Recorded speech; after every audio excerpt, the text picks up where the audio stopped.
Ports Authority is today launching its master plan transport. Cabinet Secretary James Macharia is presiding over that event. Let's cross over and listen in. You forget to see the changes and developments taking place. Those of you who live here, I think if you reflect back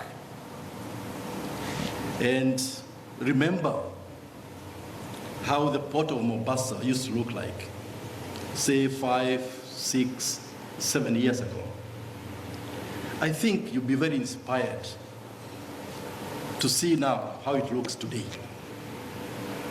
I say this because I used to come here and I can see for myself in terms of the transformation which has taken place in the port of Mombasa. And Kenyans, you know, we like complaining a lot. We complain, but we do not appreciate ourselves. That's a matter of fact. If you are a visitor and you drive through that side of Port Reitz, clearly you see the kind of transformation which has taken place.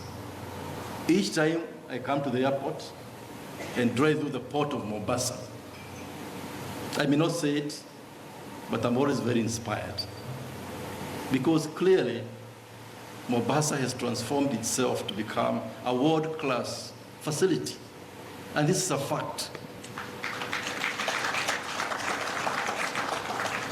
You know, from all the berths, from berth 1 all the way to 22,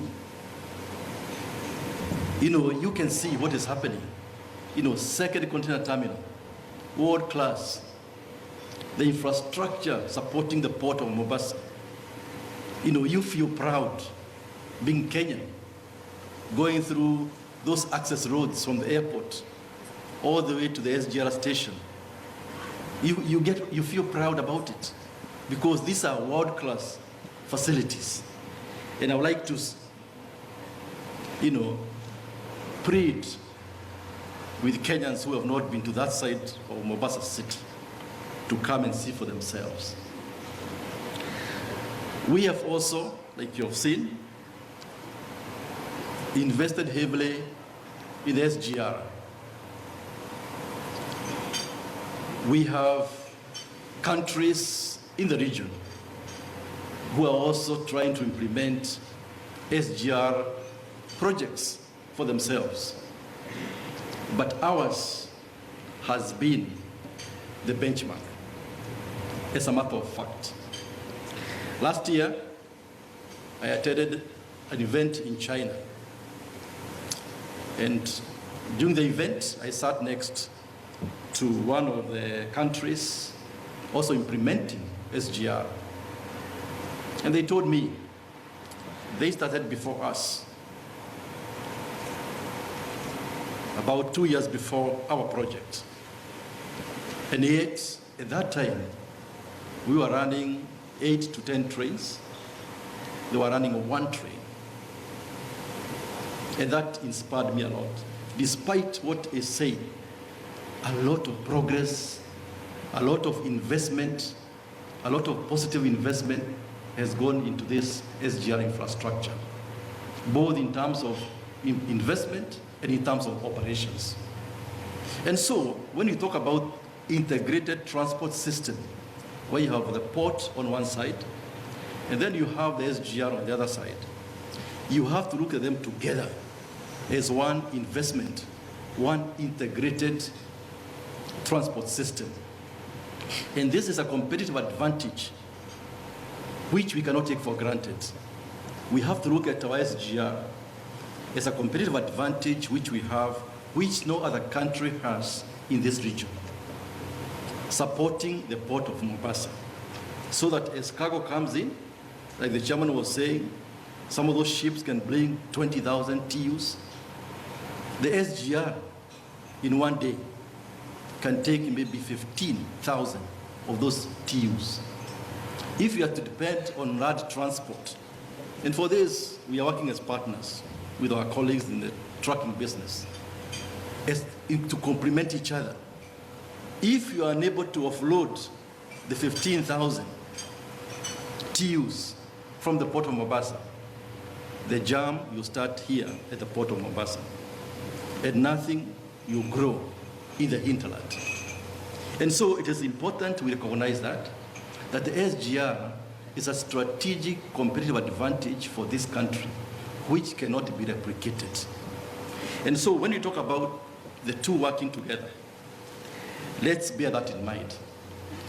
Let's also think in terms of prosperity. Prosperity and posterity. We have to think, like this master plan is telling us, 30 years from now. It is not about this year or next year, or protecting the vested interests of a few. It's about looking at 30 years and the entire country as a whole. That's how we shall develop. If you go to some certain countries, like you go to, say, Belgium, the port city of Antwerp contributes majority of the GDP of that country. The same thing with the port of Mombasa. And so let's stop being inward looking. Let's look at the bigger picture, 30 years, like this master plan. Let's think about the bigger picture in terms of other subsectors in the transport system. That is what will bring a big difference for us. And finally, we are not just talking about our Kenyan market. This gateway, which is on the eastern seaboard of Africa, goes all the way to the Great Lakes. You know, the East African countries, deep in Central Africa, into the other side of the Atlantic. This is what gives us also a very big advantage, because the Northern Corridor starts from here. Already, like you remember a few weeks ago, we were here in Mombasa for the Northern Corridor Summit, where now we are the chair. And that corridor includes DRC, Democratic Republic of the Congo, with massive resources.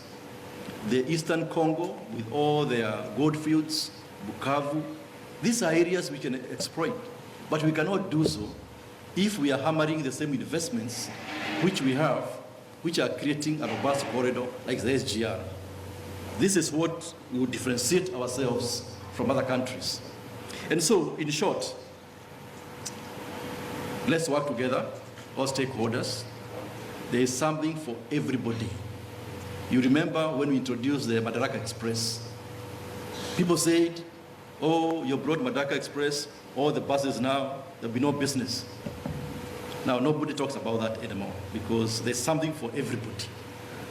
The trains are carrying people every day. People are happy coming here. Hotels are full.